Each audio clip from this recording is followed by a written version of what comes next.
Hello guys, welcome back to our YouTube channel. We will continue the problem. So let us see. आज हम लोग काफी important problem, important concept देखने वाले. The problem based on Coulomb damping और dry friction damping 100% आपके exam में पूछते हैं 8 से 10 नंबर के लिए. So let us see how to solve. So देखिए फिर क्या given है. A mass of 1 kg is attached to a spring having stiffness 3920 Newton per meter. Okay. The mass slide on a horizontal surface. The coefficient of friction between mass and surface is 0.1. Determine the frequency of vibration of the system and amplitude after completing one cycle if the initial amplitude is 0.25 centimeter. So what is given in the problem? Just you have to write down the given things. Mass of body 1 kg. Stiffness is given, that is 3920 Newton per meter. Coefficient of friction between two body, mass and surface, so 0.1. Determine, क्या find करने के लिए बोला है आपको? आपको find करने के लिए बोला है first natural frequency, under natural frequency omega N या एफ एन. सेकेंड क्या है? एम्पलीट्यूड, फाइनल एम्पलीट्यूड आपको फाइंड करना है. और एन नंबर ऑफ साइकिल कितना है? 1. और इनिशियल एम्पलीट्यूड कितना दिया है? 0.25 सेंटीमीटर. सो गाइस यहाँ पे ये जो मास ऑफ बॉडी है और यहाँ पे स्प्रिंग लगा है जिसका स्टिफनेस के है, ठीक है. इस तरह से इसका जो अरेंजमेंट है हॉरिजॉन्टल पोजीशन में अरेंजमेंट है. अब यहाँ पे क्या होता है? ये जो मास ऑफ बॉडी है which is free to roll on that horizontal surface. When friction is occur, when the two body which are coming in contact between two rubbing surfaces, जब दो बॉडी का कांटेक्ट होता है that is a friction is happen.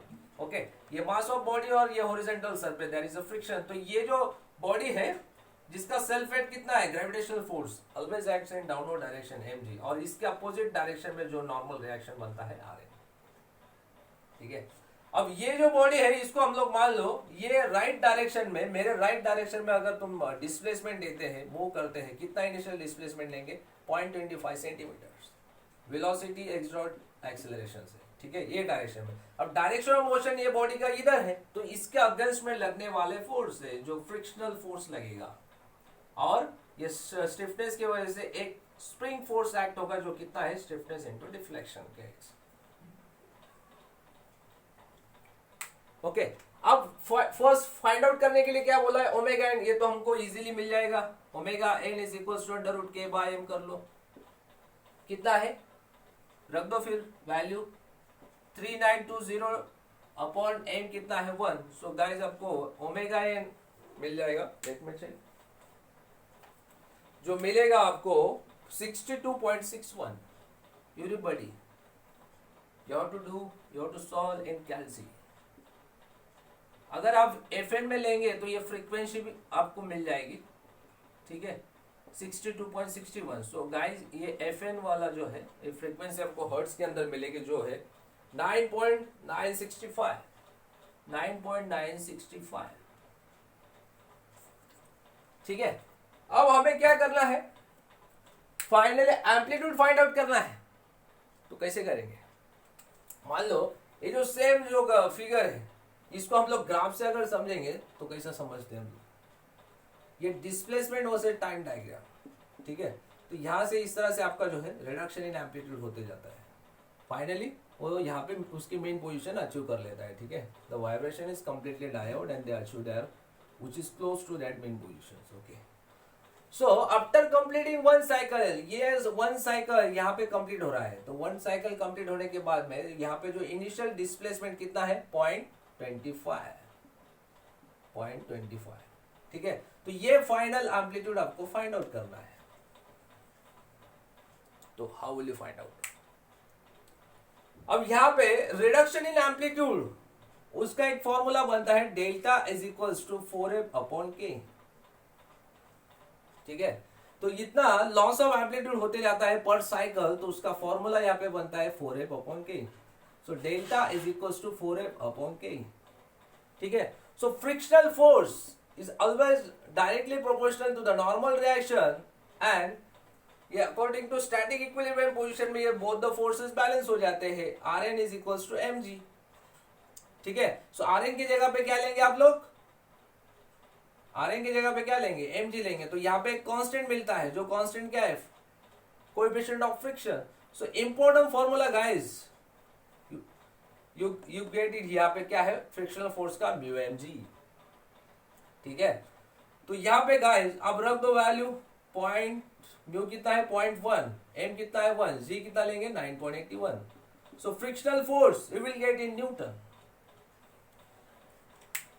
So if you solve in Kelsey, so you will get frictional force 0.981 in Newton. Okay, अब हमें निकालना है loss of amplitude और reduction in amplitude per cycle. Loss of amplitude per cycle जो formula होता है delta is equals to 4f upon k। ठीक है, 4 टाइम्स फ्रिक्शनल फोर्स कितना निकाले 0.981 डिवाइडेड बाय k कितना है 3920। सो गाइस डेल्टा आपको मिलेगा जो आता है 1 into 10 to the power -3 in meter. Okay, so अभी फाइनल जो एम्पलीट्यूड एक्सटेंट फाइंड आउट करना है तो उसका एक फॉर्मूला बनता है, देखिए आप लोग, extent is equals to initial displacement कितना है, ये वाला एम्पलीट्यूड हमें फाइंड आउट करना है। इनिशियल डिस्प्लेसमेंट कितना है x नॉट। अब लॉस ऑफ एम्पलीट्यूड जो डिक्रीज इन एम्पलीट्यूड और reduction in amplitude per cycle हो रहा है, कितना हो रहा है, डेल्टा से हो रहा है। और कितने नंबर ऑफ साइकिल से होगा, 1 2 3 नंबर ऑफ साइकिल से यहाँ पे मल्टीप्लाई कर देंगे। सो ये फॉर्मूला आपको you have to understand and keep in your mind for solving the problem, which is very important formula। ठीक है, सो फॉर्मूला कौन सा याद रखेंगे, फ्रिक्शनल फोर्स का म्यू mg, ये डेल्टा वाला। ठीक है, डेल्टा इज इक्वल टू कितना है 4f अपॉन के, जो लॉस ऑफ एम्पलीट्यूड का है, और ए वाला फॉर्मूला। ठीक है, सो फाइनल डिस्प्लेसमेंट जो फाइनल एम्पलीट्यूड जो है xn is equals to x naught कितना है 0.25, अभी सेंटीमीटर में तो मीटर में कन्वर्ट कर लो, 10⁻² मीटर। एन कितना है 1 और डेल्टा तुम लोगों ने फाइंड आउट किया है जो कितना है 1 into 10⁻⁻3। So guys if you solve in कैलसी you will get the final amplitude, तो फाइनल डिस्प्लेसमेंट आपको मिल जाएगा जो आता है 1.5 mm। 1.5 mm। ठीक है गाइस, काफी इंपॉर्टेंट कंसेप्ट है। अब देखिए, if you have any queries, any doubt, any suggestion, any questions, any feedback, we will resolve, we will solve in doubts clearing sessions। okay, आप कैलसी रखो, नोटबुक में प्रैक्टिस करो, सॉल्व करो, एग्जाम में आने वाली चीज है, आपके काम का है। ठीक है, we will meet next lectures, till then goodbye, thank you।